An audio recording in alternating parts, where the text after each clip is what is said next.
Hi guys. Hi guys, this is Mark and Michelle episode 30. Are you sure? Yeah, because last week was 29. Oh my goodness. 30. 30? 30 episodes. Woo! 30 weeks. Woo!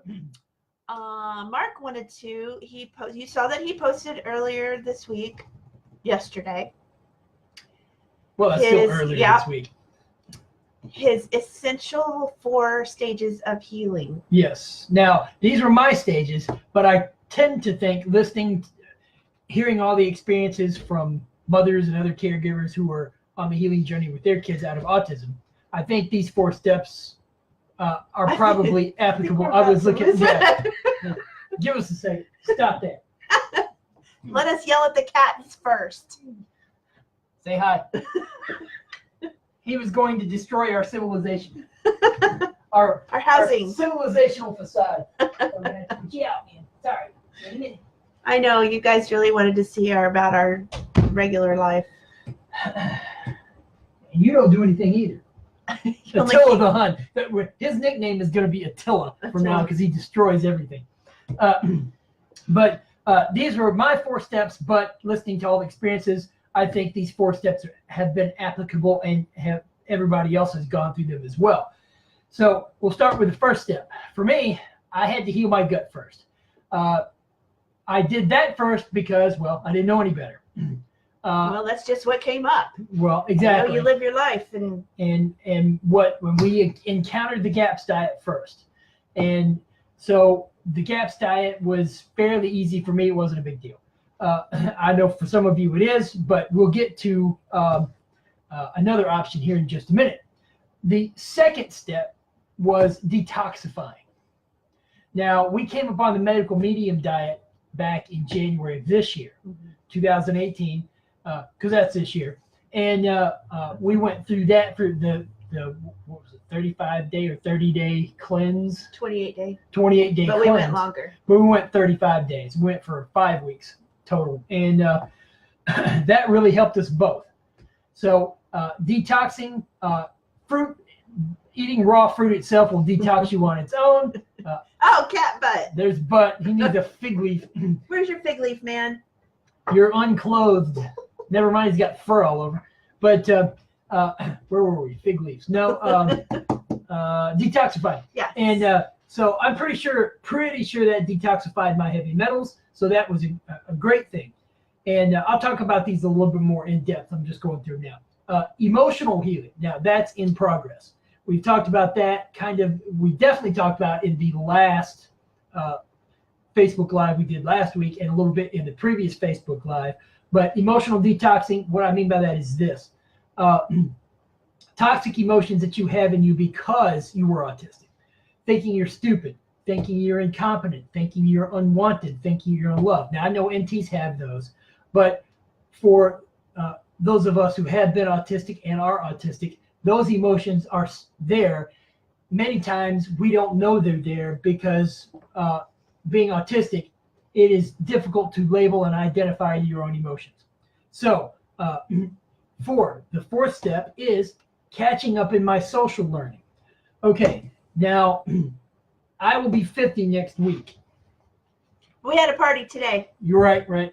And my dad. Another party next weekend. We did, exactly. And hey, how many 50-year-olds turned autistic into regular brain? Yeah, right. Not many. We need to celebrate. Yeah, absolutely. So I will be celebrating that this birthday, 50-year-old birthday, completely autism-free. And but catching up on social learning. I have heard some mothers who have healed their kids, who have recovered their kids from autism, that they've had to catch up a little bit. And what I mean by that is they just had a few things in their social gaps in their behavior and their understanding of the world. Well, I'll tell you, the longer you have autism, those gaps get bigger. Yes. They do. And they will get exponentially bigger if you have autism through your teens and your early 20s. And so I have had to learn what certain emotions feel like so that I can identify them before I express them in situations that don't need them. I have had to learn how to feel out situations. And what I mean by feel out is literally divine situations using my emotions to know how to respond correctly. And for instance, a friend of mine at work, her grandmother died last night. And so I couldn't just say, I'm sorry to hear that, because she's a closer friend to me than the other people that I work with. So I had to be tenderer, if that's a word, It is now. in how I talked to her. And I told her that I loved her and I was sorry that she had to go through this. And because she's a good friend, and she was really close with her grandmother. She knew it was going to happen, but this friend of mine had been a hospice worker. So this wasn't, her and her grandmother had been sick and she was in her early 90s. So none of this was news to her. This wasn't a surprise. She knew her grandmother was feeling horrible. And she just needed the time to sit there and be with her grandmother. And so that happened, and it was because her grandmother was so close to her. She has really felt it, even though she knew it was coming. And so a rough time for her. But anyway, so there's so much in social gaps as you get older that you have to learn. Michelle and I had to sit down and watch movies, and she had to explain to me what the emotions were. For instance, when Harry met Sally. And so we would watch the interactions. I'd stop the movie and she would ask me what I thought happened. I would explain it, and she would tell me if I was correct. Yep, that's one way to do it. There's kitty butt in the way. And then when we'd watch Moonstruck, and we did the same thing. So that I needed when I was in my 50s. Or 50s. You're not 50 Not yet. Not yet. 40s. It's like I'm jumping ahead. You're ahead. You're like, ooh, I've arrived. I'm gonna be 50. Well, that is kind of, nobody can call you a kid anymore, except people who are unaware and rude. So, yeah, when you're 50, people can, are you old enough? Yeah, sorry, I'm 50. You know, it's like a trump card. I'm 50. So Maybe you can wear this the rest of your life, yeah, there you go. When I'm 100. so people will know you're old enough. Exactly. So anyway, but all the emotional catch up, it hasn't been difficult because I can read my emotions now, and I can read other people's, but it has had to be done. I've had to learn, and with her help. Nobody else could have helped me with that except her. Nobody else is willing to help me with that except her. Well, we just don't have psychologists in place who are trained to do that, because this doesn't happen very often. Well, that's true. But that's how important and integral you have been to me. Yes. Yes. So, but I'll go back up the list this time and explain the other things as in depth as I just did this one. So, the emotional healing. I'll be more specific. We've used EFT, both of us have, for emotional healing. We used something called Psych K. Yeah. Back in the day. We did. That was back in 2000, and I don't even remember how that process worked. That had to do with muscle testing. It did. It did. That's right. I forgot. And seeing if your body was willing to let go of things and stuff. Yeah, at a particular time, and you would you had to give it permission. Yeah, you would say things to yourself like, "I am willing to let go of this now. I am ready to grow and let go of this." And it was a script that you had to follow. Yeah, it was a script. That's it. And so we use Psych K, and I haven't heard anything about that since then. Ages. Exactly. I don't know. But EFT and tapping you hear about everywhere. Yeah. So, but we've used that since 2009. So it'll be it's been 9.5 years that we've used that. It'll be 10 years here in March. But we've used forgiveness stuff. We've used Eden energy medicine, all numerous stuff. She's used acupuncture and acupressure.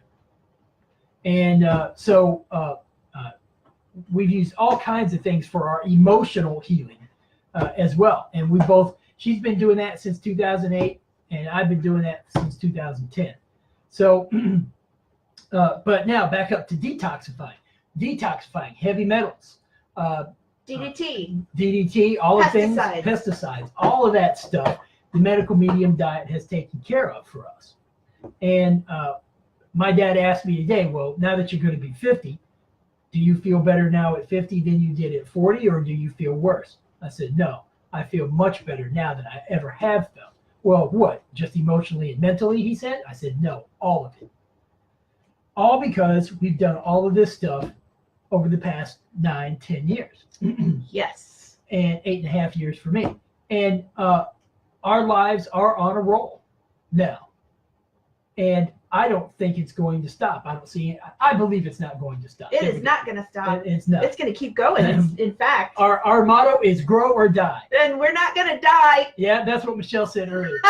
So anyway, but so detoxifying, we've even had to detox people, not other people, not help them detox, but I mean, letting them move out of our lives because they haven't been good for us. And you have to do that sometimes.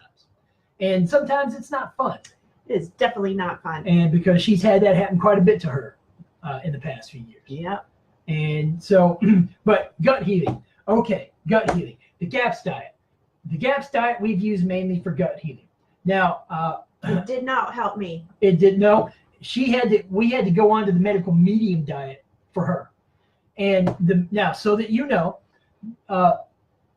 A.W. Anthony William, the writer of the medical medium books. Oh, there you go. Yes. And important to note that. Right. The medical medium diet will heal your gut. Yes. Now, we haven't had that experience because we did the GAPS. Well, but I think you are having that experience. Well, yes, I think because I had such more of a viral and bacterial load than Mark. I think Mark had a better immune system, possibly. Than me, or I was sick longer, or I think I probably had some of this stuff from birth. Yeah, it's possible. Viruses and that kind of stuff. And so, like, drinking the celery juice is supposed to strip the viruses, the coating off the viruses, something like that. Right. And so I can't do it a whole lot now because it kills so much stuff. So I do maybe twice a week. A couple of stalks. Yeah. And even that is a little too much for her because she's always been sensitive. So, but the medical medium diet, the celery juice is supposed to increase your hydrochloric acid in your stomach and act as a barrier to bacteria getting into your system. And so I think that's why the medical medium diet seems to be so good for small intestine bacterial overgrowth. Yes. Which I didn't have a problem with, but I'm quite sure that she did. I had, because on the GAPS diet, she would break out in rashes. Yeah, I got real bad on the GAPS diet. And so you guys know I posted that Liver Rescue was coming out this week, and I got it Wednesday and read some of it. It is huge. It's a giant book. So I couldn't 496 pages. I couldn't get through it all before today. But it seems to be the gist is if the liver is taxed with fat, it cannot detox. So the ideal is to not eat any fat at all until later in the day so that the liver has time to spend on detoxing. Once you've eaten fat, you have to go into producing bile, and that's a completely different mode. So if you get up and you eat eggs and bacon, your liver hasn't had a chance to get enough healing in, enough detox of the liver. And I think that's my whole life. I did nothing but eat fatty things. And that's why I was so sick. I also think that I might have healed up faster had I known about the medical medium diet and the liver. Yes. And, coming from a biological background, almost all of a degree in biology, other than like 3 classes. What I remember is the liver is your main detoxifying organ. Well, if it's backed up with toxins and it's not detoxifying because of fat, because of whatever, because of the toxin load it's bearing, then you're having toxins back up in the rest of you as well. Into the kidneys, into the pancreas, into the then the gut starts getting messed up. Exactly. And so those toxins are destroying your gut lining.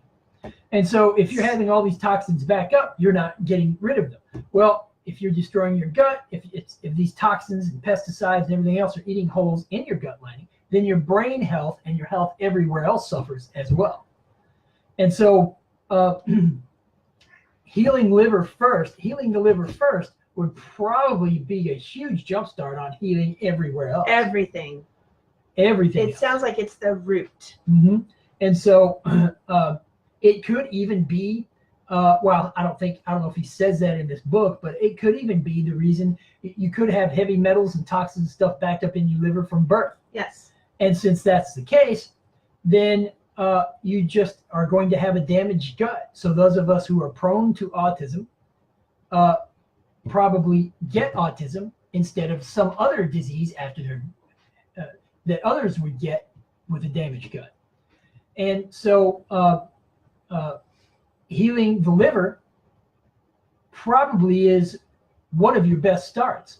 I mean, I ate a lot of fat and stuff on the GAPS diet, and that may have set me back. Yes. Well, also, we've been on high fat, low carb diets since the 90s. Yeah, true, since the mid to late 90s. Our liver's never had a chance to. Well, and then the 3 years of antibiotics you've had, then the different antibiotics I've had, and all the medicines that you and I have both gone through, you know, our pharmaceuticals, all backed up. He says it's all still in the liver.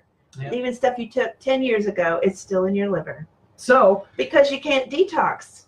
Yeah, and so healing the liver might be the best first start. And now, if you or your loved one who are autistic can't do the liver protocol, then try the other medical medium stuff, just raw fruit and just celery. Well, he says if you just wait to have fat until like 3 or 4 in the afternoon, you're going to have had a lot of time right there for your liver to detox. So in other words, what you're saying is you could just eat fruit all day until 3 or 4, and then fruit and veg, and then 3 or 4, then you can have a little bit of fat. Yeah. Yeah. Okay. Well, and that I think is a possibility for most people. You know, so I mean, you could just hold off on fat for a few hours, for 8 hours. This is what I've been doing since January anyway. I just didn't know that's what I was doing. So we're kind of new to this. If you have any questions, ask us. And I still haven't finished the book. I will get on that. Mm-hmm.